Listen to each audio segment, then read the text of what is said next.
ছেলেরা খাচ্ছে, মায়ের চোখে মুখে কি গভীর আনন্দের প্রকাশ। সুমধুর স্বরে ছেলেদের জিজ্ঞেস করছেন, কেমন হয়েছে? কারো পাতে ভাত নেই, কারো বা ডাল কম, কার কিসে রুচি দেখে শুনে বলে কয়ে পেট ভরে মা তার ছেলেদেরকে খাওয়াচ্ছেন।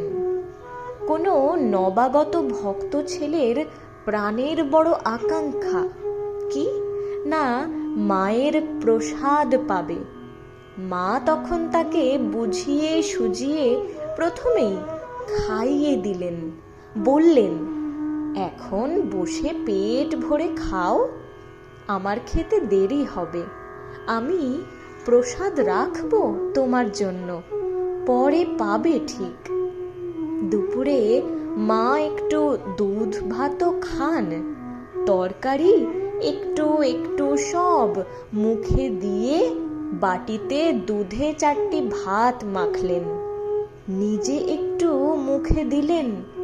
তারপর প্রসাদ প্রার্থী ভক্তকে ডাকলেন। সে উপস্থিত হলে প্রসন্ন মুখে বললেন, বাবা, এই ধরো গো, প্রসাদ চেয়েছিলে, বসে বসে তৃপ্তি করে খাও। সন্তানের প্রাণ জুড়লো, আর মায়েরও পরমানন্দ। আবার এরকমও হয়েছে যে কোনো ভক্তের মায়ের প্রসাদ পাবার জন্য খুব আগ্রহ।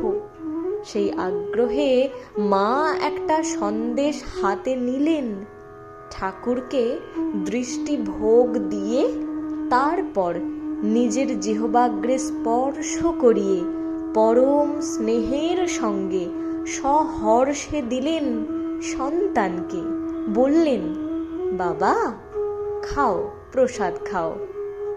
রাতে মায়ের বাড়িতে, এখানে মায়ের বাড়ি হলো জয়রামবাটির, রাতে সেই জয়রামবাটি মায়ের বাড়িতে খাওয়া রুটি, তরকারি, গুড়, একটু দুধ, এই ছিল। আর রুটি খুবই চমৎকার হয়। মা নিজে হাতে আটা মাখেন, অনেক সময় ধরে ভালো করে মাখেন, অতি মোলায়েম করে। সন্ধ্যার পর ঠাকুরকে ভোগ দিয়ে সেই খাবার ভালোভাবে ঢাকা দিয়ে কাছে নিয়ে বসে থাকেন, যাতে ঠান্ডা না হয়ে যায়। ছেলেরা একটু রাত হলে খাবে, সন্ধেবেলা ঠাকুরকে ডাকবে, তার স্মরণ করবে। আবার একটু রাত্রি না হলে খিদে পায় না, পেট ভরে খেতেও পারবে না, তাই মা প্রতীক্ষা করছেন।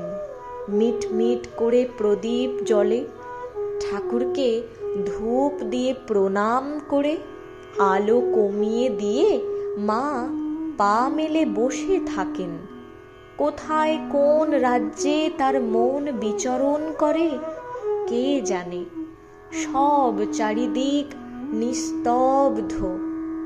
মায়ের প্রতিদিনের ঠাকুর পুজোর জন্য আমি বেল ফুল সমস্ত চয়ন করে আনতাম।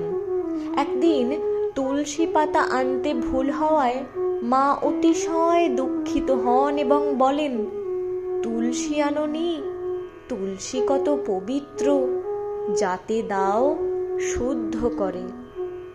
আমি ব্যস্ত এবং দুঃখিত হয়ে তৎক্ষণাৎ তুলসী পাতা এনে দিই এবং তখন থেকে সারা জীবন তুলসীর বিশেষ অনুরাগী হয়ে পড়ি।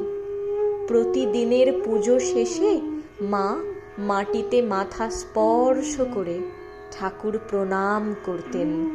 তারপর চরণামৃত পান করবার সময় পুজোর নির্মাল্য থেকে একটা প্রসাদী তুলসী এবং 1 টুকরো বেলপাতা মুখে দিতেন। তথ্যসূত্র মায়ের পদপ্রান্তে, স্বামী শারদেশানন্দ মহারাজ।